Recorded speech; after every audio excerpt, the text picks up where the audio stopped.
P V. नरसिंहरावांनी जे काही राजकीय धैर्य दाखवलं ते राजकीय धैर्य मनमोहन सिंगांनी दाखवलं असतं असं मला वाटत नाही. मनमोहन सिंग जरी अर्थमंत्री होते तरी मनमोहन सिंगांनी स्वतःहून असं काही पूर्वी सुचवलेलं फारसं नव्हतं. 91 साली सर्व धोरणं बदलली, 91 साली सर्व गोष्टी उदार झाल्या असं बिलकुल झालं नाही.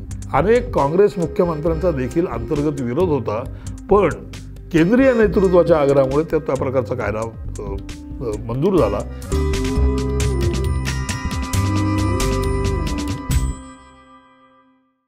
नमस्कार, मी विनायक पाचलक आणि थिंक बँकच्या बिहाइंड द सीन्समध्ये तुम्हा सगळ्यांचं मनापासून स्वागत.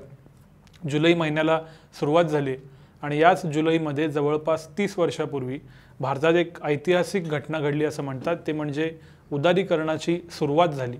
आणि याच विषयावर बोलण्यासाठी 30 वर्षात आपण काय मिळवलं, काय मिळवायला हवं होतं, नक्की काय झालं, या 30 वर्ष हा कालावधी मोठा असतो, या सगळ्या विषयाची चर्चा करण्यासाठी आज आपल्याबरोबर आहेत ज्येष्ठ अर्थतज्ञ प्रदीप आपटे सर. सर, पुन्हा एकदा स्वागत थिंक बँकवरती. सरांचे पूर्वीचे काही व्हिडिओ आपण बघितलेत, त्याला भरभरून प्रतिसाद दिलेला आहे. त्याच पद्धतीनं अत्यंत सोप्या भाषेत वेगवेगळ्या प्रश्नांवरती आज सर बोलतील याची मला खात्री आहे. सर, पहिला प्रश्न असा आहे की 1991ला जे काही झालं ते नक्की काय होतं, त्यावेळी अशी काय परिस्थिती आली की आपल्याला असा निर्णय घ्यायला लागला. असं म्हणतात की 1947ला भारताला स्वातंत्र्य मिळालं, पण 1991ला आर्थिक स्वातंत्र्य मिळालं. खरंच हे सगळं इतकं महत्त्वाचं होतं का? काय सांगा. म्हटलं तर महत्त्वाचं होतं अशा दृष्टीनं की 1947 साली आपल्याला जरी स्वातंत्र्य मिळालं तरीसुद्धा आपल्याला आपल्या पद्धतीनं आर्थिक धोरण आखण्याची, घडी तयार करण्याची म्हणून जी काही जो कालावधी होता तो कालावधी तसा बराच लांबलेला होता. उदाहरणार्थ ज्याला महत्त्वाचं औद्योगिक धोरण म्हणतात 1956 सालचं, पण त्याची पूर्वतयारीसुद्धा एका अर्थानं 1946 सालापासून सुरू होती. त्याच्यात 91 साली जे काही झालं त्याचं महत्त्व अशासाठी आहे की 47 ते 91मध्ये जे व्हायला पाहिजे होतं त्याचा फार मोठा मागे राहिलेला असा एक तुंबा होता. तो 91 साली फुटायला सुरुवात झाली. त्याला तोंड फुटलं. कशाला तोंड फुटलं तर याच्यासाठी थोडंसं आपण मागं इतिहासात जाऊन बघू. 1951 साली औद्योगिक विकास आणि नियंत्रण कायदा, इंडस्ट्रियल डेव्हलपमेंट कंसात रेग्युलेशन ॲक्ट नावाचा ॲक्ट आला.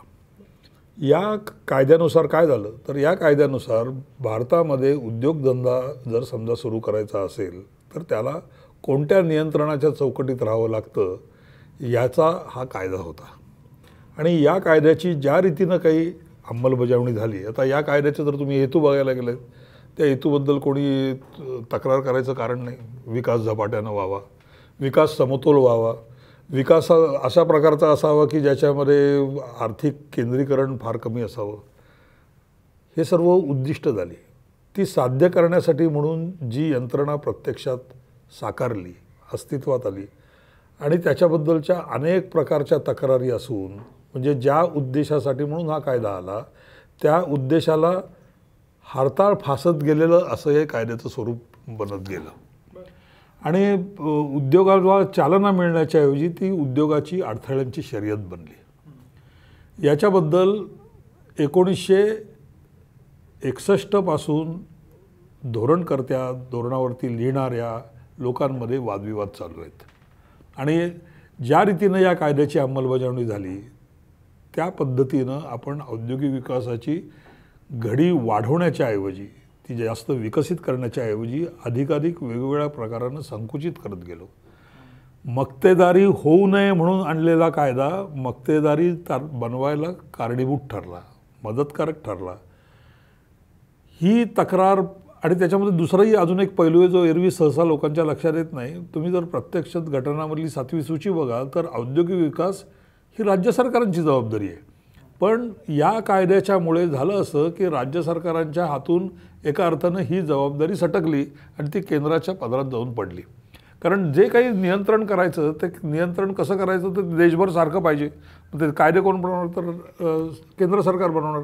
राज्य सरकारांचा त्याच्यामध्ये सहभाग नव्हता का? म्हटलं तर होता, एक मंडळ होतं त्याच्यामध्ये त्यांनी हो म्हणून मान डोलवायची, जमेल तेवढं बार्गेनिंग करायचं.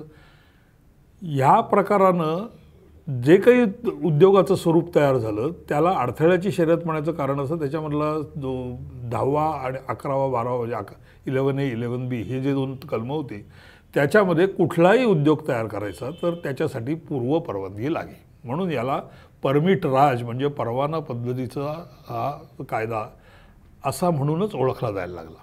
आणि एकदा उद्योग काढला की पुढचं थोडी वाढ करायची तर त्यासाठी वेगळी परवानगी घ्यायला लागायची।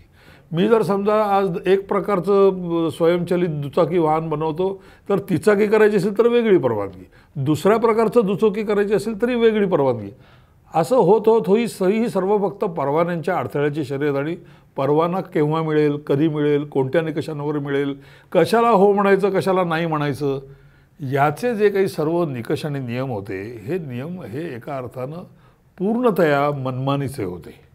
नोकरशहांना अशा प्रकारचे निर्णय घेण्यासाठी लागणारी म्हणून जी काही व्यावसायिक जाण पाहिजे त्या व्यवसायाची, त्याच्या क्षमतेची, त्याच्या वाढीची, त्याचे भविष्यात काय वाटचाल होईल याचं जे ज्ञान पाहिजे ते ज्ञान नसलेल्या अशा बाबू लोकांच्या हाती केंद्रित झालेली सत्ता हे या कायद्याचं स्वरूप झालं।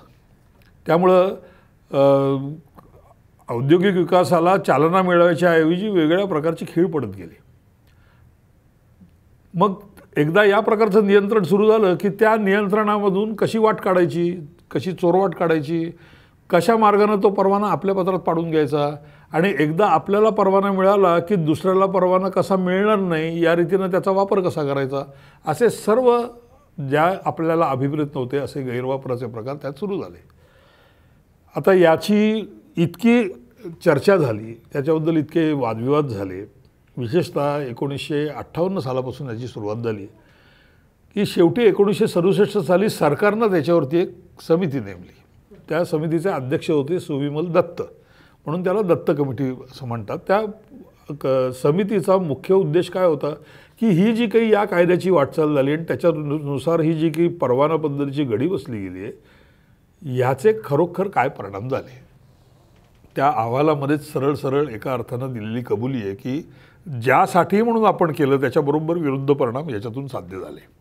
त्यामुळे हे 67 सालचं सरकारी समितीला झालेलं ज्ञान आहे। त्यामुळे हे याच्यासाठी काही कोणी वेगळी अजून नव्यानं साक्षात्कार करून द्यायची गोष्ट नव्हती, परंतु झालं असं की मक्तेदारी उलट वाढलीच आहे असं म्हटल्यानंतर मग मक्तेदारी नियंत्रण वेगळा कायदा आणला, तो जास्त अजून लोकांच्या मुंडावळ्या कशा करकचून बांधता येतील याच्यासाठी काम करायला लागला, म्हणजे त्याच्यावरती अजून एक कायदा आला। असं करत करत करत आणि हे फक्त या औद्योगिक परवान्याबद्दल नव्हतं, उद्योग चालवायचं तर तुम्हाला आयात करावी लागते, बऱ्याचदा निर्यात करायची असेल तर आयात करावी लागते, ह्याच्यासाठी लागणारी परवाना पद्धती देखील ही याच पद्धतीची बनलेली होती। आता बऱ्याचदा आणि तेव्हा दुसरा एक कूळ होतो की आपण काही करून सर्व प्रकारच्या आयातीला फार मोठ्या प्रकारचं पर्यायन तयार करू शकू, म्हणजे कोणत्याही प्रकारची आयात नकोच। आणि त्यात स्वातंत्र्य चळवळीच्या काळामध्ये असलेली जी काही भाषा मानसिकता जी होती की आपण साम्राज्यवाद कशामुळे आला तर परकीय व्यापारामुळे आला, परकीय व्यापारच नको आपण सर्व स्वदेशी करू, अशी एक खुळचट धारणा सुरू झाली।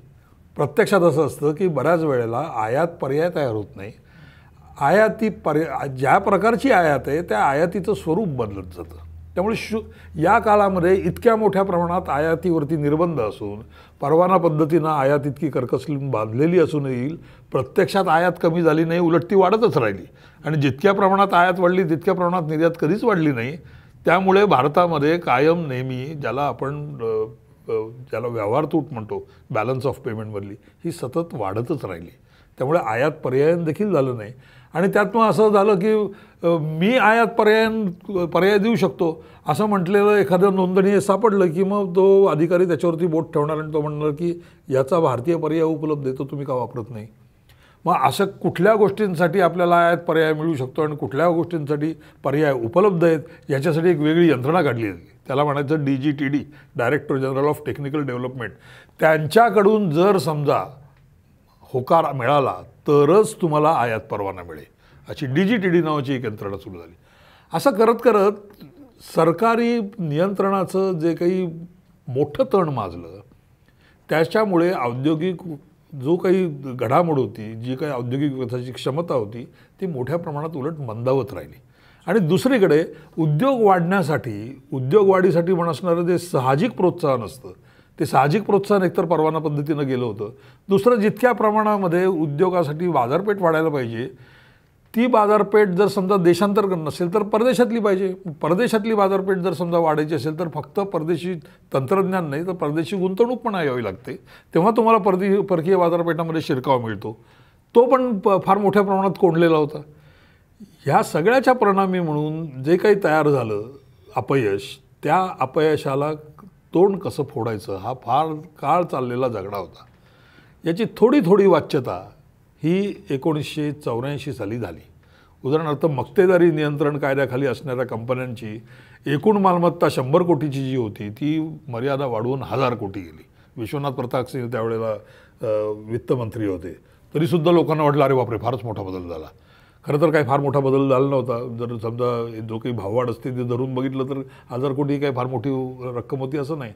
पण आता याच्यामध्ये काहीतरी बदल करण्याची गरज आहे असं वाटेस्तोवर अशी परिस्थिती 86 ते 88 मध्ये उद्भवली की आपलं जी काही आयात आहे त्या आयातीमध्ये 2 प्रकार असतात. एक आयात की जी तुम्हाला काही झालं तरी त्याचे पर्याय सापडतच नाहीत. उदाहरणार्थ तेल. अनेक देशांमध्ये आयात काय कशाची असते? तेलाची असते. तशीच आपली होती, म्हणजे पेट्रोलियम डिझेल या प्रकारचं तेल.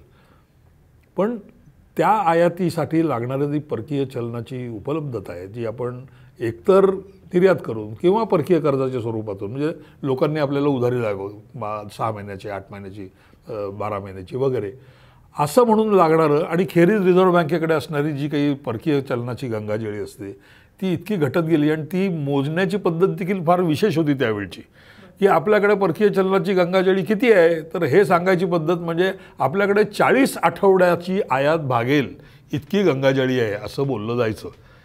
अशी जाता ती 2 आठवड्यावरती येऊन ठेपली.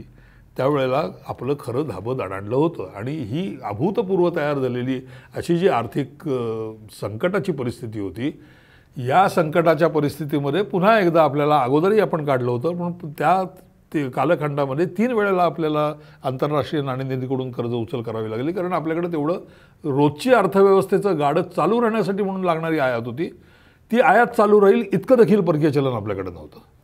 ह्या परिस्थितीला येऊन ठेपल्यानंतर मग आपल्याला हळूहळू पुन्हा एकदा लोकांनी तो आवाज काढायला सुरुवात केली की आपण चुकत आलोत, 60 सालापासून चुकत आलोत, आता तरी सुधरा. ही सुधारणा करण्यासाठी म्हणून आंतरराष्ट्रीय नाणेनिधीनं त्यावेळेला ज्या प्रकारचा सुधारणेचा उपाय म्हणून सुचवला त्याला आंतरराष्ट्रीय नाणेनिधीनं आपल्यावरती लादलेल्या अटी असं वर्णन करण्याची तेव्हाही फार मोठी फॅशन होती, अजूनही आहे. वस्तुतः परिस्थिती अशी होती की आंतरराष्ट्रीय नाणेनिधीला या परिस्थितीचं जे काही विच्छेदन करायचं आणि त्याच्यावरून उपाय सांगायचा याच्यासाठी काही करायला लागलं नाही. भारत सरकारचेच स्वतःचे पूर्वीचे अहवाल घेतले आणि त्यातनं कापून चिकटवून त्यांनी भारतासाठी म्हणून एक वेगळा उपाययोजनेची यादी दिली. ही त्याची खरी अवस्था आहे, जे ज्याला आत्ताच्या कॉम्प्युटरच्या भाषेमध्ये कट पेस्ट म्हणतात. तसं मी एकेका पद्धतीनं म्हणजे एकेका प्रत्येक बाबीमध्ये असं सांगू शकतो की याच्या अगोदरच्या या अहवालात असं म्हटलं आहे, या अहवालात असं म्हटलं आहे, असं सर्व जर करत दिलं की जे काही, आणि याच्यामध्ये फक्त आंतरराष्ट्रीय व्यापाराचा संबंध नाही, अंतर्गत विकासाशी संबंधित, अंतर्गत औद्योगिकरणाशी संबंधित, अंतर्गत वेगवेगळ्या प्रकारच्या राजकीय पद्धत विचारसरणीनं आलेल्या आर्थिक नियंत्रणाशी संबंधित अशा गोष्टी आहेत. उदाहरणार्थ अनुदानं, खतावरचं अनुदान, याच्यावरती 78 सालापासून विचार चालू आहे की हे कसं काढून टाकता येईल. आणलं तेव्हापासून चालू आहे, पण आपण त्याच्यावरती काहीच करत नव्हतो. या संकटामुळे आपल्याला असं करतो असं म्हणण्याची तरी पाळी आली.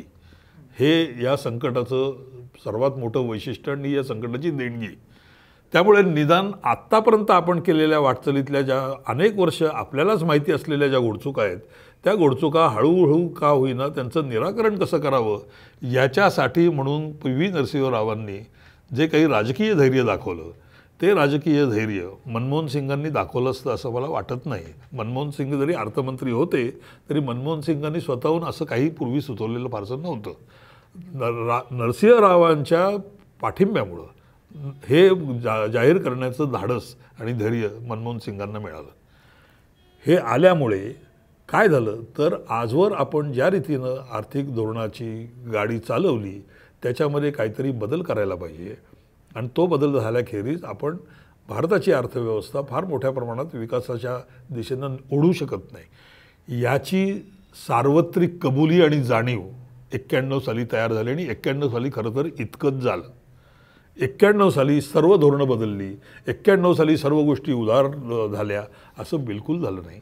जे काही होतं ते हळूहळू टप्प्याटप्प्यानंच होतं आणि ते टप्प्याटप्प्यानं किती झालं तर याचा जो आपण आता 30 वर्ष म्हणतो त्यातला जवळपास पहिला 10 वर्षाचा जो कालखंड आहे तो पहिल्या 10 वर्षाच्या कालखंडात ज्याला उदारीकरण म्हणावं असे काही ठळखंड त्याच्यात खूप बारीक तपशील सांगायचं तर त्याला काही अंत नाही. पण 3 गोष्टी मुख्यतः झाल्या. पहिली गोष्ट जी झाली ती म्हणजे औद्योगिक परवाना नियंत्रण कायदा याची जी एक भली मोठी यादी असायची ती काढून टाकून ती एक छोटी यादी तयार झाली. 12 मोठ्या इंडस्ट्रीजची यादी तयार झाली की या प्रकारचा उद्योग काढायचा असेल तरच तुम्हाला या प्रकारची काहीतरी पूर्वपरवानगी वगैरे लागेल अशा आशयाचं धोरण हे जाहीर झालं. प्रत्यक्षात यायला बराच वेळ लागतो. याचं कारण ती जी अगोदर बसलेली पायवाट असते ती सोडून देऊन नवी गोष्ट द्यायला उद्योजकही तयार नसतात आणि धोरणकर्ते तर त्याहूनही तयार नसतात. तर उदाहरणार्थ DGTD नावाचं जे संस्थान होतं की त्याच्यामध्ये क्षमता होती की याला भारतीय पर्याय उपलब्ध आहे म्हणून आयात हवं काय हे संस्थान बंद कसं करायचं हा देखील प्रश्न होता. पण त्याला वेगळं नाव देऊन बंद करायचं मग तिथल्या त्या स्टाफचं काय करायचं सगळ्याला वेळ जातो. दुसरं परकीय चलनाची जी उपलब्धता होती ही काही फक्त कर्जानं भागण्यासारखी नव्हती, ती हळूहळूच सुधारणार होती.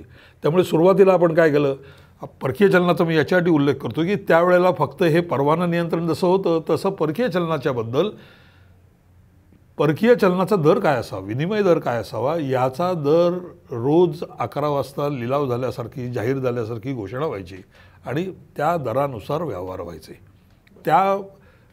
त्या दराचा नेहमीच अगदी आटोकाट म्हणावा असा मागणी किती आणि पुरवठा किती असा संबंध असायचा तसं नाही. बऱ्याचदा असं असायची परकीय चलनाची मागणी बरीच असायची पण पुरवठा तितका नसायचा आणि जो व्हायचा तो काही ठराविक प्रकारच्या कामांसाठी ठराविक प्रकारच्या व्यवहारासाठी वापरून द्यायचा. याच्यासाठी तर तो फॉरेन एक्सचेंज डीलर असोसिएशनच्या मार्फत जे रेग्युलेशन चालायचं जे नियंत्रण चालायचं ते चालत असायचं. मग निर्यातदारांना प्रोत्साहन म्हणून एक्झिम स्क्रीप आल्या. मग त्याच्यामध्ये तुम्ही $100 मिळवले असतील तर $30 तुम्हाला पाहिजे त्या बाजारदारानं विका आणि $70 मात्र आम्ही सांगतो त्या नियंत्रित दरानं विका. असं करत करत प्रमाण उलटं झालं. 70% तुम्ही विका 30% नियंत्रित दरानं. असं होत होत ज्याला विनिमय दराचं नियंत्रण म्हणतात ही पद्धत हळूहळू संपुष्टात आली आणि ज्याला आता आपण बाजारभावानं बाजाराच्या यंत्रणेनं ठरणारे विनिमय दर असे अस्तित्वात केव्हा यायला लागले तर त्यानंतर 96-97ला यायला लागले. आणि 96-97 साली आपण असं नाणेनिधीकडे जाहीर केलं की आम्ही आता आमच्या बॅलन्स ऑफ पेमेंटच्या चालू खात्यावरती मुक्तपणानं परकीय चलनाची खरेदी विक्री करायला परवानगी देतो. त्याला आर्टिकल 8 म्हणतात. म्हणजे याच्यानुसार निदान भांडवल गुंतवणुकीशी संबंधित नाही पण ज्याला आपण वस्तू सेवांची आयात निर्यात म्हणतो याच्यामध्ये असणाऱ्या व्यवहारावरती परकीय चलनात्मक नियंत्रणाचं रूप आपण बदललं. एवढंच नाही तर त्याचा जो फेरा नावाचा कायदा होता तो जास्त शिथिल करून तो बदलून त्या जागी फेमा नावाचा कायदा आणला आणि तेव्हा आपल्याला खऱ्या अर्थानं ज्याला करंट अकाउंट चालू खातं जे असतं बॅलन्स ऑफ पेमेंटचं त्याच्यावरचं उदारीकरण संपुष्टात यायला 7 वर्ष लागली. जसं औद्योगिक नियंत्रण जायला 5 ते 6 वर्ष गेली तसं हे परकीय चलनावरचं नियंत्रण जायला 6 ते 7 वर्ष गेली. आणि आयात मुक्त करणं आयातीसाठी असणारे जे अनेक प्रकारचे निर्बंध होते ते परवाने काढून टाकणं ज्याला हँडबुक ऑफ प्रोसिजर्स म्हणायचो मी त्यावेळेला तो हा विषय शिकवतच आहे. हँडबुक ऑफ प्रोसिजर्स आणि त्याचे असणारे संलग्न व्हॉल्यूम इनपुट आउटपुट नॉर्म सकट हे काही 1000 पानांचे असायचे. हे जाऊन ते हँडबुक ऑफ प्रोसिजर पहिल्यांदाच साधारणतः 150 पानाचं होऊन बसलं. इतके प्रकारचे आपण पूर्वपरवानगी अटी मंजुरी पूर्वमंजुरी या प्रकारचं जो काही थैमान होतं ते कमी व्हायला लागलं. या अर्थानं उदारीकरण हा शब्द बरोबर आहे पण हा तुलनेनं मर्यादित शब्द आहे. याच्यातून खरा रोग काय तर ज्या रीतीनं आपण सरकारनं आर्थिक बाबींमध्ये हस्तक्षेप नियंत्रण करावं हे कसं करावं किती करावं कोणत्या प्रकारचं नियंत्रण हे फलदायी असतं आणि कोणत्या प्रकारचं हे एका अर्थानं वेगवेगळ्या प्रकारच्या समस्या तयार करणार असतं याच्याबद्दलचा सारासार विचार करण्याची संधी 91 साली आपण मंजूर केली सार्वजनिकदृष्ट्या. हे 91चं महत्त्व. सगळे बदल लगोलग झाले नाहीत. परकीय चलनाचा जसा 6 ते 7 वर्ष गेली तशीच आयात तुलनेनं मुक्त होणं, परवाना मुक्त होणं, अजूनही पूर्णतः परवाना मुक्त नाही आहे ती, पण तरीसुद्धा ती पूर्वीच्यापेक्षा फारच मोकळी होऊ शकली, सहज होऊ शकली, तुलनेनं कमी खर्चिक होऊ शकली. या प्रकारचे बदल या क्षेत्रांमध्ये सुरू झाले. पण त्याच्याचबरोबर दुसराही एक महत्त्वाचा भाग होता, तो म्हणजे आपल्याकडची ज्या प्रकारची कररचना होती, कर यंत्रणा होती, म्हणजे केंद्राचे कर आणि राज्यांचे कर, ही फार क्लिष्ट होती. ही वेगवेगळ्या प्रकारच्या दुर्गुणांनी ग्रासलेली होती. याच्यामध्ये देखील बदल करण्याची गरज होती. या प्रकारच्या बदलाची देखील चर्चा तेव्हा जास्त उघडपणानं आणि बिनधोकपणानं सुरू झाली. प्रत्यक्षात तेव्हा ते झाले नाहीत. आयातीचे दर, उदाहरणार्थ जे आयातीवरती जे आपण कस्टम्स ड्युटी म्हणतो, ते जे दर आहेत ते कमी झाले, पण ते इतकंच कमी झाले जितक्या प्रमाणात रुपया घटत होता. त्यामुळे आयातीचं स्वरूप फार पालटलं का तर लगेलग नाही पालटलेलं दिसत तुम्हाला. त्यामुळे हे सर्व बदलायला जवळपास 10 वर्ष गेली. 2099 ते 2001 पहिल्यांदा सर्व शेतीमाल संबंधी जी आयात होती ती वेगवेगळ्या प्रकारच्या, ज्याला संख्यात्मक निर्बंध म्हणतात, क्वांटिटेटिव्ह रिस्ट्रिक्शन्स, त्याच्यामध्ये होती. आपण ती केस WTOमध्ये हारलो म्हणून ती 2 वर्षाच्या कालावधीमध्ये ती बंधनं पण हळूहळू गेली. असं करत करत पहिलं ते 10 वर्ष आहेत ती टप्प्याटप्प्यानं या प्रकारच्या नियंत्रणाचा प्रभाव हळूहळू का होईना दुबळा करत, अगदी शून्यवत नाही पण तो पूर्वी इतका जाचक राहणार नाही असा प्रभाव त्याचा कमी झाला. हा याच्यामध्ये 10 वर्ष गेली. आता मी ते म्हटलं की नियंत्रण जाणं याच्यामधले 2 पैलू आहेत. सरकार अस्तित्वात असणारच, त्यामुळं या प्रश्नाला खाजगी विरुद्ध सरकारी यंत्रणा आणि नियंत्रणं आणि सरकार हाच सगळ्याला पर्याय असं रंग देण्याचा तेव्हाही प्रघात होता, आताही अजून चालूच आहे. हा तो प्रश्न नाही. खरा प्रश्न असा आहे की सरकार कसं असावं, सरकारी नियंत्रण कशा प्रकारचं असावं, कोणत्या प्रकारचं नियंत्रण हे खऱ्या अर्थानं फलदायी असतं आणि कोणत्या प्रकारचं वेगवेगळ्या प्रकारचं विफलता देणार असतं. याचा सारासार विचार करण्याची, त्याच्यात बदल करण्याची जी काही, त्याच्यामुळं काही का होईना धोरण बनवणाऱ्यांमध्ये चर्चा सुरू झाली, त्या अर्थानं हे सुधारणांचं युग सुरू झालं असं म्हणणं हे जास्त योग्य. उदार अनुदार हा प्रश्न खरा नाही, हे वर्णन पण तितकंसं खरं नाही. 91 साली जे सुरू झालं ते सुधारणांचं एका अर्थानं मोठ्या धाडसानं त्याची चर्चा करावी असं युग सुरू झालं. तोपर्यंत वेगवेगळ्या रीतीनं सरकार यानं हे हस्तक्षेप करावं, ते हस्तक्षेप करावे, सरकारनं याच्यासाठी कायदा करावा, या प्रकारचा जो विचार होता तो विचार एका अर्थानं थोडा थोडा का होईना पण खाली बसायला लागला. हे या पहिल्या 10 वर्षाचं महत्त्व आहे. पुढच्या 10 वर्षामध्ये तुम्हाला असं दिसेल याच्या परिणामी ज्या कररचनांचा मी उल्लेख केला त्या करांमध्ये, त्या प्रणालींमध्ये पण बदल करायला पाहिजे. यानं काही प्रमाणात उचल धरली आणि त्याच्यामुळे काही प्रमाणात बदल व्हायला सुरुवात झाली. उदाहरणार्थ राज्य सरकारांनी पहिल्यांदा एकत्र येऊन आपली वर्णनं वस्तूंची, ज्याच्यावरती ते विक्री कर लावत होते, ती एकसारखी केली. त्यांच्यामधले कर एकसारखे केले. त्यांच्यामध्ये मूल्यवर्धित पद्धतीचा अंगीकार केला. हे व्हायला देखील 99 ते 2006-07 इतका वेळ गेला. कारण हे कुठलेही बदल असे सहजी होऊ शकत नाहीत. एकतर अर्थव्यवस्थेमध्ये कुठलंही नियंत्रणावस्था जरी आणली तर त्या नियंत्रणाभोवती एक प्रकारचे हितसंबंध तयार झालेले असतात. ती चालण्याची जी काही रूढी असते, पडलेली जी पायवाट असते, ती सोडून दुसऱ्या कुठल्या तरी मार्गाला जायला कोणी सहसा तयार होत नाही. त्या अर्थानं आपण प्रत्येकजण काही ना काही प्रमाणात स्थितीवादी असतो. हा स्थितीवाद इतक्या मोठ्या अर्थव्यवस्थेला एकाएकी 180 वर्ष किंवा 90 वर्षामध्ये वळणं शक्य नसल्यामुळं जो काही वेगाला जी मर्यादा असते, मंदपणा जो असतो तो त्याच्यामध्ये राहणारच. पण तरी का होईना हे प्रत्यक्षात असे बदल झाले. आणि जर समजा या प्रकारची राज्य सरकारांमध्ये विक्री कराची पद्धत मूल्यवर्धित पद्धतीनं आणायची, राज्यांमधले जे काही कर आहेत त्या करांमध्ये एक प्रकारचं साधर्म्य आणायचं, हे बदल झाले नसते तर नंतरच्या या शेवटच्या दशकामध्ये, म्हणजे गेल्या 10 वर्षामध्ये, विशेषतः 16-17 साली जो काही GST कायदा जो आला त्याचं देखील पहिल्यांदा जी काही चर्चा सुरू झाली ती या काळातच झाली. दुसऱ्या काळामध्ये म्हणजे 13व्या वित्त आयोगाचा जो अहवाल आहे, त्याचा जो पहिला खंड आहे, तो पहिला खंड हा पूर्णतः GST प्रकारच्या सुधारणांना वाहिलेला असा खंड आहे. त्यामुळे या उदारीकरण म्हणून जे म्हटलं जातं, त्या उदारीकरणाला आपण सुधारणा पर्व जर म्हटलं तर ते जास्त योग्य. कारण सरकारनं कशा रीतीनं अर्थव्यवस्थेत हस्तक्षेप करावा किंवा करू नये, कोणत्या आधारानं करावा, त्याच्यासाठी लागणाऱ्या कायद्यांचं स्वरूप काय असावं, हे कायद्याचं स्वरूप बदलत्या आर्थिक परिस्थितीबरोबर, बदलत्या आर्थिक रचनेबरोबर किती बदलतं ठेवावं याच्याबद्दलचं थोडं एक वेगळं भान आलं. म्हणजे मी तर हे वारंवार तुमच्या इथे अगोदर म्हटलं तेव्हा सांगितलं की अनेक आर्थिक कायदे हे नेहमीच त्याला कधी ना कधीतरी पूर्णविराम द्यावा अशा प्रकारची तरतूद असणारेच असावेत, की 20 वर्षानंतर 30 वर्षानंतर याचा आढावा घेऊन हा कायदा पुनर्व्याख्यित करण्याची त्यात तरतूद पाहिजे. याला इंग्रजीमध्ये सूर्यास्त कलम म्हणतात. म्हणजे त्याच्यानंतर हा कायदा संपला. आता तुम्हाला पुढचा सूर्योदय बघायचा असेल तर तो तसाच आणि त्याच जागी त्या ठिकाणून बघायची गरज नाही. नव्यानं आखा, नव्या गरजेप्रमाणे त्याची तरतुदी आखा.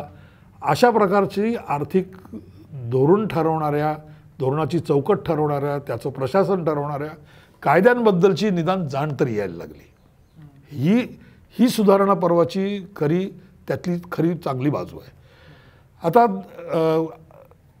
जसं औद्योगिक नियंत्रणाबद्दल होतं, परकीय चलनाबद्दल होतं, परकीय व्यापाराबद्दल होतं, तसे अनेक गोष्टी आहेत ज्याच्याबद्दल आर्थिक धोरणांची म्हणजे एक कायद्याची चौकट, दोन त्याच्यासाठी असणारे प्रशासकीय अधिकार देणारी जी काही प्रशासकीय यंत्रणा असेल ती यंत्रणा, त्या यंत्रणेची कामकाज पद्धती आणि त्याचा नागरिकांची आर्थिक किंवा सामाजिक पातळीवरती होणारा जो काही व्यवहार असेल, आपापसामधली जी देवघेव असेल, त्या देवघेवीचं स्वरूप कसं बदलायचं हा खरा प्रश्न आहे. आता उदाहरणार्थ माझी फाईल कुठल्या टेबलावर आहे हे मला माहिती असणं आणि मग मी त्या अधिकाऱ्याशी या ना त्या मार्गानं संधान बांधणं. उदाहरणार्थ आज CA दिवस आहे, तर CAच्या बऱ्याच नशिबी हेच लिहिलेलं असतं की ही फाईल कोणाकडे आहे, तो अधिकारी कोण आहे आणि ते कशा रीतीनं मिटवता येईल. या प्रकारची जर तुम्हाला परिस्थिती नको असेल तर मग जेव्हा सरकारचा म्हणजे सरकारी अधिकाऱ्याचा, अंमलबजावणी करणारा आणि करदात्याचा किंवा लाभकर्त्याचा किंवा सेवा मिळणाऱ्या माणसाचा प्रत्यक्ष संबंध न येता आपसूकपणानं, निपक्षपातीपणानं ते कसं करता येईल याचे तांत्रिक उपाय आता सुदैवानं संगणकीय युगामुळे खूप तयार झालेत. याच्या आधारानं काय करता येईल, या प्रकारच्या सुधारणांना चालना मिळणारं वातावरण 91 साली पहिल्यांदा हे तोंड फुटल्यामुळं मिळालं. हे त्याचं खरं महत्त्व. 10 वर्षामध्ये किंवा गेल्या 30 वर्षामध्ये देखील सगळ्या बाबतीत फार मोठे झपाट्याने बदल झालेले नाहीत, होऊ पण शकत नाहीत. आणि काही झाले आहेत ते फार मोठे लक्षणीय आहेत. उदाहरणार्थ GST हा फार मोठा लक्षणीय स्थित्यंतराचा मुद्दा आहे. पण हीच गोष्ट ज्या गोष्टींचा मी उल्लेख केला त्या मुख्यतः केंद्र सरकारच्या अखत्यारीत होत्या, त्या मूळच्या संविधानातल्या तरतुदीनुसार किंवा नंतर झालेल्या कायद्यांच्या बदल्यानुसार, जसं इंडस्ट्रियल डेव्हलपमेंट रेग्युलेशन ॲक्टमध्ये झालं तसंच राज्य सरकारांबद्दल व्हायला पाहिजे होतं की मग तसं व्हावं अशी ज्याला सेकंड वेव ऑफ रिफॉर्म्स म्हणतात किंवा त्याच्यामध्ये असं अभिप्रेत होतं, पण ते तितकंसं झालेलं दिसत नाही. उलटपक्षी पुन्हा एकदा काहीतरी करून सरकारचं नियंत्रण खूप वाढवलं पाहिजे आणि ते नियंत्रण वाढवलं की सगळ्या समस्यांचं निराकरण होणार आहे अशी जी एक अंधश्रद्धा आहे आपल्याकडे, ती अंधश्रद्धा वेगवेगळ्या क्षेत्रामध्ये वेगवेगळ्या रीतीनं डोकं वर काढत असते. तो डोकं वर काढण्याचा एक कालखंड म्हणजे 2009 ते 2014 मधली सरकारी जी यंत्रणा धोरणाची दिशा होती ती दिशा मुख्यतः या प्रकारची होती. याच्यामुळं आता उदाहरणार्थ उद्योगांसाठी जमीन लागते. उद्योगांसाठी लागणारी जमीन पूर्वी शेतीकडची असू शकते, ती शेतीकडून बिगर शेती व्यवसायाकडे वळवणं आणि वळलं जाणं हे गरजेचं असतं. आता हे होताना कशा प्रकारानं व्हावं की जेणेकरून अगोदरच्या जमीन मालकांना किंवा जमीनधारणा असणाऱ्या लोकांना ते अन्यायकारक ठरू नये, अपायकारक ठरू नये, या हिशोबानं जो कायदा आणला त्या कायद्याचं स्वरूप हे असंच अविचारी स्वरूपाचं होतं. अनेक काँग्रेस मुख्यमंत्र्यांचा देखील अंतर्गत विरोध होता, पण केंद्रीय नेतृत्वाच्या आग्रहामुळे त्या प्रकारचा कायदा मंजूर झाला आणि त्याच्याबद्दलचं वातावरण असं तयार केलेलं होतं की जणू काही शेतकऱ्यांच्या सगळ्या जमिनी या ना त्या मार्गाने हिसकावून घेतल्या जाणार आहेत आणि आता कोणालाच ते हिसकावणं शक्य होणार नाही. याच्यामुळे आता परिणाम असा झाला आहे की अनेक राज्य सरकारांना उद्योगांसाठी लागणाऱ्या जमिनीची उपलब्धता ही सहजी करून देता येत नाही. आज भारतातल्या औद्योगिकरणामध्ये आणि अनेक वेगवेगळ्या प्रकारच्या विकासात्मक प्रकल्पामध्ये सर्वात मोठी अडचण असणारी गोष्ट कुठली आहे तर त्याच्यासाठी लागणाऱ्या जमिनीची सहजी उपलब्धता नसणं. हा एक फार मोठा प्रश्न आहे आणि मोठी किचकट समस्या आहे. याचं कारण प्रत्येक राज्यात कायदे वेगळे आहेत, प्रत्येक राज्यात त्याचं स्वरूप वेगळं आहे आणि ज्या रीतीनं भांडवल एका हातातून दुसऱ्या हातात जातं, एकीकडून दुसरीकडं जाऊ शकतं, एका स्थानावरून दुसऱ्या स्थानावर जाऊ शकतं, त्या अर्थानं जमिनीच्या मालकीचे अधिकार जाऊ शकत नाहीत. अशा प्रकारची एक कुंठितावस्था त्या जमिनीच्या भोवती जी तयार झालेली आहे. आता या कायद्यांचं पुनर्रचना करणं म्हणजे एकेकाळी कुळांचं संरक्षण हा फार मोठा क्रांतिकारक पाऊल वाटावं असा विचार होता. आज 50 वर्षानंतर कुळांचं संरक्षण या नावाखाली केलेल्या तरतुदीमुळे लोकांना उघडपणानं कूळ ठेवून किंवा दुसऱ्याची जमीन भाड्यानं घेऊन करणं हे देखील मुश्किल होऊन बसतं.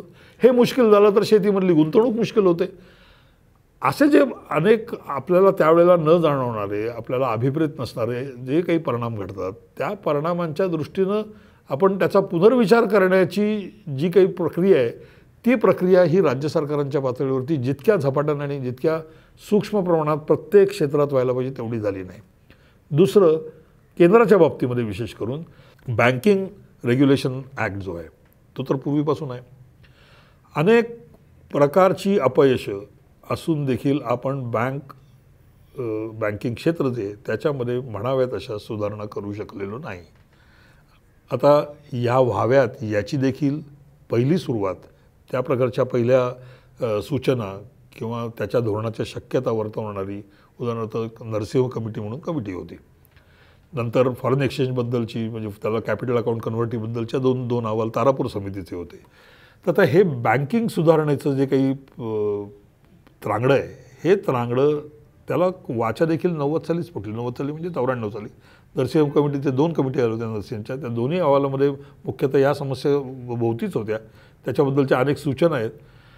आता दुर्दैवानं झालं आहे कसं, आता मी जो मगाशी म्हटलं की सरकारनं अर्थव्यवस्थेत हस्तक्षेप करावा, त्याची स्वतःची तिथे उपस्थिती अनुपस्थिती कशी आणि किती असावी ह्याच्याबद्दलचा पुनर्विचार आणि सारासार विचार हे मुख्य त्याची सूत्र असली पाहिजेत. पण ती न राहता आपण पुन्हा खाजगीकरण केलं की हा प्रश्न संपणार आहे अशा खोलचट समजुतीमध्ये होत, तसा नाही आहे. बँक हा एक वेगळ्या प्रकारचा व्यवसाय आहे. त्याच्यामध्ये एकाचे पैसे कुठल्या तरी दरानं घेऊन दुसऱ्याला पुढच्या वाढीव दरानं द्यायचे आणि त्याची परतफेड निश्चित ठेवायची, याच्यामध्ये जोखीम असते. ही जोखीम कशी बाळगायची, ही कशी हाताळायची, किती प्रमाणात करायची, याच्यासाठी तुम्हाला आपण कोणाकडून घेतो आणि कोणाला देतो या दोन्ही बाजूंचं चांगलं ज्ञान लागतं. हे ज्ञान चांगलं असणाऱ्या बँका जर असतील आणि त्या ज्ञानाभोवतीच जर ते निर्णय घेत असतील तर ज्या प्रकारचं अपयश आज आपल्याला दिसतं त्या प्रकारचं अपयश राहणार नाही. ही ज्ञानाचं संपादन करणं, साठवणूक करणं आणि ते बदली झालेल्या ऑफिसरपासून बदली झालेल्या पिढीपर्यंत पोचवणं, याच्यामध्ये बँकिंग व्यवसाय हा अपयशी ठरला आहे, हे त्याचं खरं मूळ कारण आहे.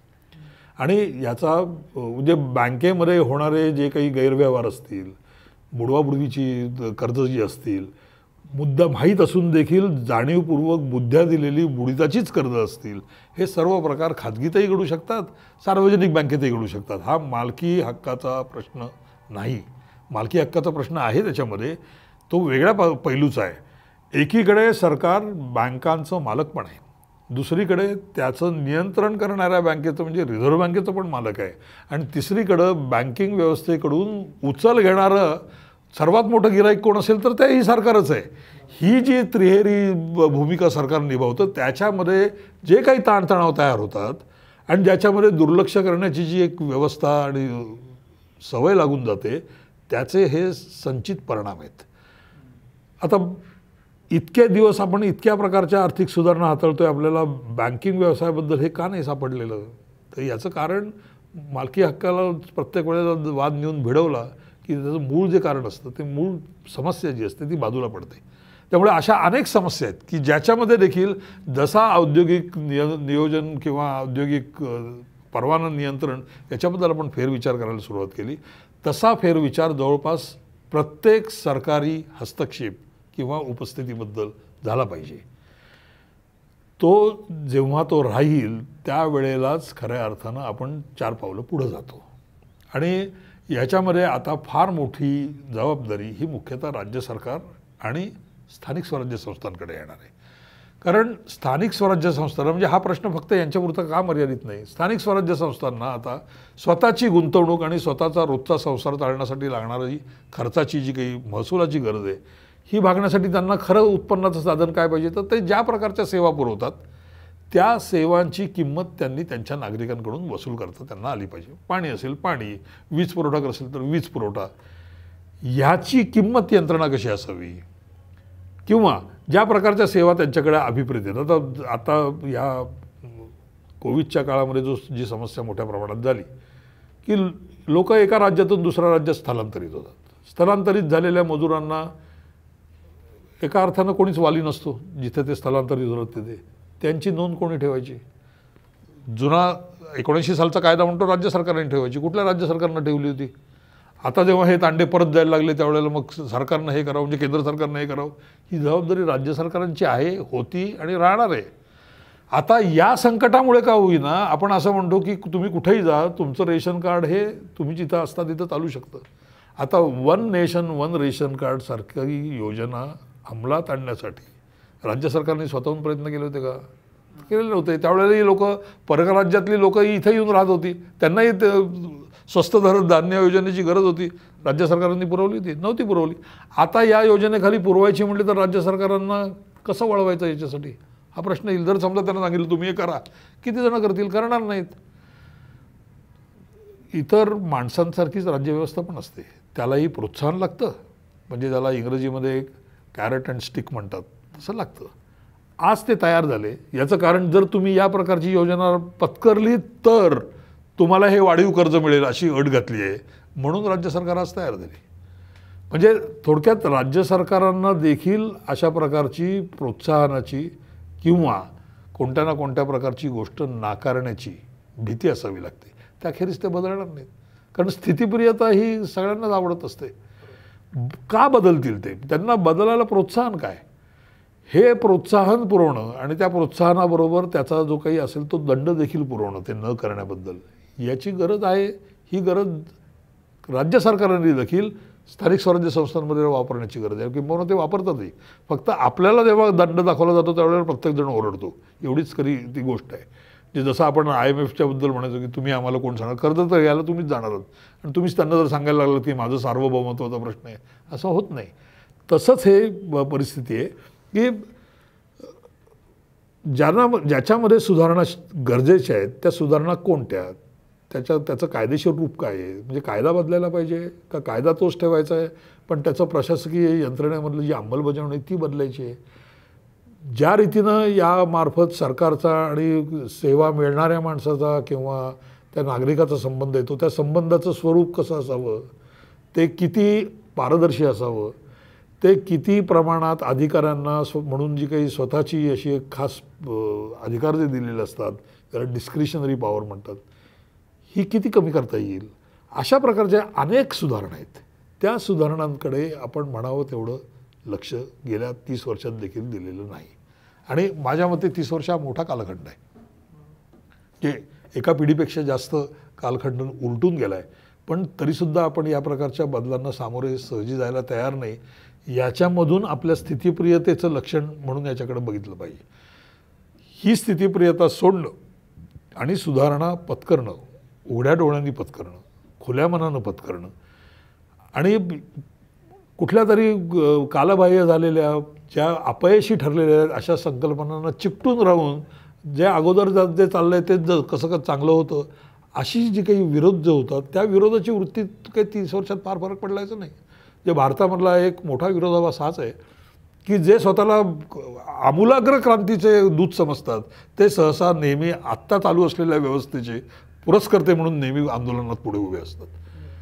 शेतीच्या प्रश्नाबद्दलचा प्रश्न हाच आहे की आत्तापर्यंत आजपर्यंत आपण जे समजत आलो त्या रीतीनं शेतीच्या बाजाराचं नियंत्रण शक्य आहे का, किती प्रमाणात शक्य आहे, कोणत्या प्रमाणात शक्य आहे, यात सरकार काय करू शकतं, शेतकरी स्वतः काय करू शकतात, याच्यामध्ये अन्य लोक गुंतवणूक घेऊन काय आणू शकतात, याच्या वाटा खुल्या करणं, या अर्थानं ते उदारीकरण हे जर आपण बघितलं तर थोडक्यात आजवर आपण जे करून बघितलं त्याच्या अपयशाची जर आपण नीट छाननी केली तर जे समोर येतं ते पत्करावं आणि त्यानुसार बदलावं.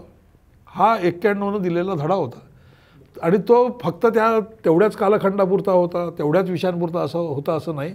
तर जिथे जिथे म्हणून अशा रीतीनं धोरण कशासाठी येतं, सरळ धोरण मुळात सरकार का ठरवतं, तर जे बाजार यंत्रणेमार्फत सहजी आपसुकरित्या होणार नाही, त्यांच्या परस्परातल्या वाटाघाटीतून होणार नाही, त्याच्यासाठी म्हणून कुठला तरी एक त्यांच्यामध्ये समेट घडवून आणणारी यंत्रणा हे एक सरकारचं मुख्य काम आणि स्वरूप असतं.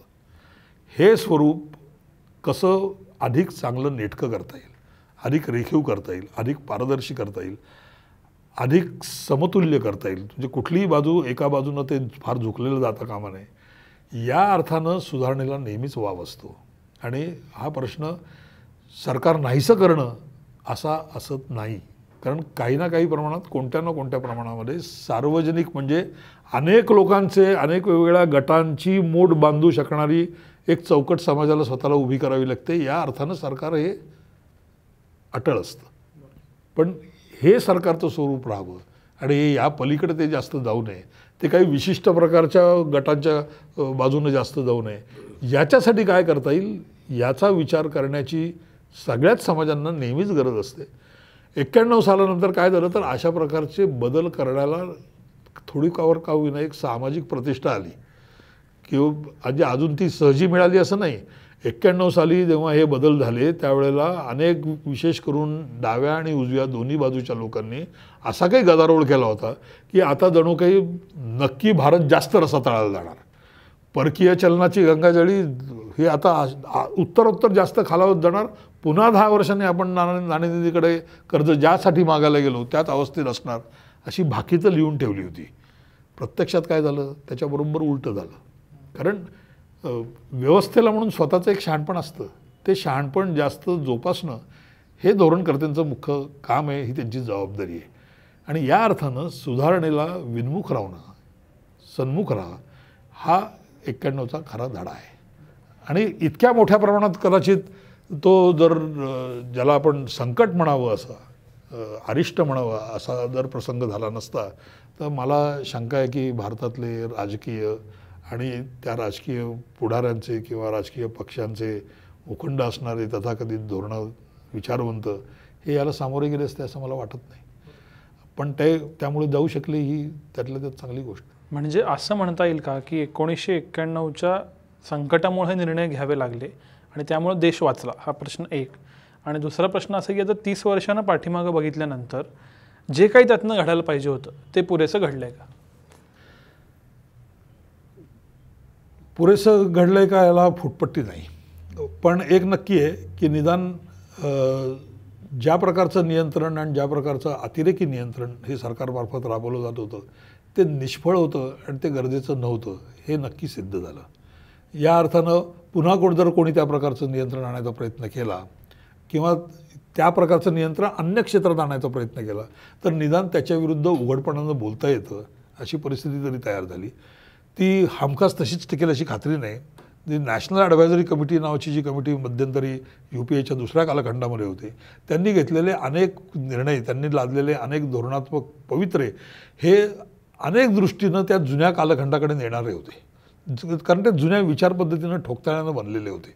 आणि याच्यामागे खुळचट अव्यवहारी स्वरूपाची समाजवादी नावाच्या लेबलाखाली चालणाऱ्या अनेक कल्पनांची जी काही पडछाया आहे ती पडछाया काही अजून पुरेशी हटलेली नाही आणि ती यांना त्या रूपानं प्रत्येक समाजात तयार होत राहील. पण आपण त्याच्याबद्दल जागरूक असलं पाहिजे. आणि जी काही फलश्रुती झाली ती चांगली का वाईट तर तुलनेनं नक्कीच चांगली होती. कारण भारतीय अर्थव्यवस्थेचा जो कुंठित दर होता तो तुलनेनं वाढला. आता तो सतत तेवढाच राहील याच्यासाठी तो वेग जो आहे, जो वेग उदाहरणार्थ चीननं साकार करता आला, त्यांना प्रत्यक्षात मिळवता आला, तसं आपल्याला का मिळवता आलं नाही याची अनेक कारणं आहेत. पण त्याचे काही याचा मी उल्लेख केला की आता उदाहरणार्थ जर समजा विशेष आर्थिक क्षेत्रासारखी जर रचना नसती तर चीननं यातलं काय कमावलं असतं तर काही कमावलं नसतं. पण आपण काय मिळवणार आहोत आणि काय त्याची प्राधान्यक्रम काय आहेत याच्याबद्दल जर नेतृत्व स्पष्ट असेल तर मग त्या धोरणांना एक त्या प्रकारची गती राहते. तशी गती भारतामध्ये तितक्या मोठ्या प्रमाणात सातत्यानं राहिली असं म्हणता येत नाही. म्हणजे 78 साली जेव्हा चीनमध्ये दंग शाओपिंगनी पुन्हा त्याच्याकडे सत्ता आली तेव्हा त्यानं अशा प्रकारचे बदल केले. ते बदल करायला त्याला देखील जवळपास 10 वर्ष लागली. जिथे सर्व शेतजमीन सरकारच्या मालकीची आणि सामुदायिक शेती होती ती पालटून हळूहळू खरं तर जुन्या पद्धतीचीच, पण तुला हा तुकडा त्याच्यामध्ये तू हे कमाव त्याच्यातून तुला इतकं उत्पन्न मिळेल, त्या बदल्यात तुला एवढं ग्रामीण भागामध्ये राहून काम केल्याचं काय मिळायचं तो मेहनताना मिळेल, लाभ मिळेल, आरोग्य सवलती मिळतील, शिक्षण मिळेल. अशी यंत्रणा जी आज देखील अस्तित्वात आहे ती बसवायला चीनमध्ये देखील जवळपास 15 वर्ष गेली. आणि ते ज्या टप्प्याटप्प्यानं झालं ते टप्पे देखील फार लक्षणीय आहेत.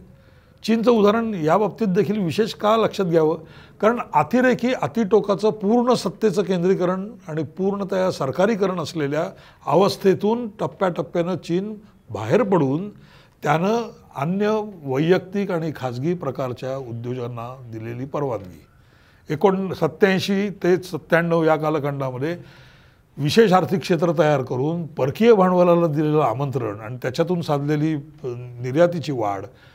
कारण चीनची अंतर्गत बाजारपेठ इतकी कधीच मोठी नाही आहे की त्याच्या आधारानं त्यांनी एवढी झेप घ्यावी. मग बाजारपेठ कुठं आहे तर ती बाहेर आहे. हे अन्य जे साऊथ ईस्ट एशियन इकॉनॉमी म्हणतात त्यांच्याकडून त्यांनी शिकलेला धडा आहे तर त्यांनी त्यांच्या काही पटीमध्ये मोठा करून वाढवला. म्हणून तुम्हाला ही चीनची आर्थिक भरभराट दिसते.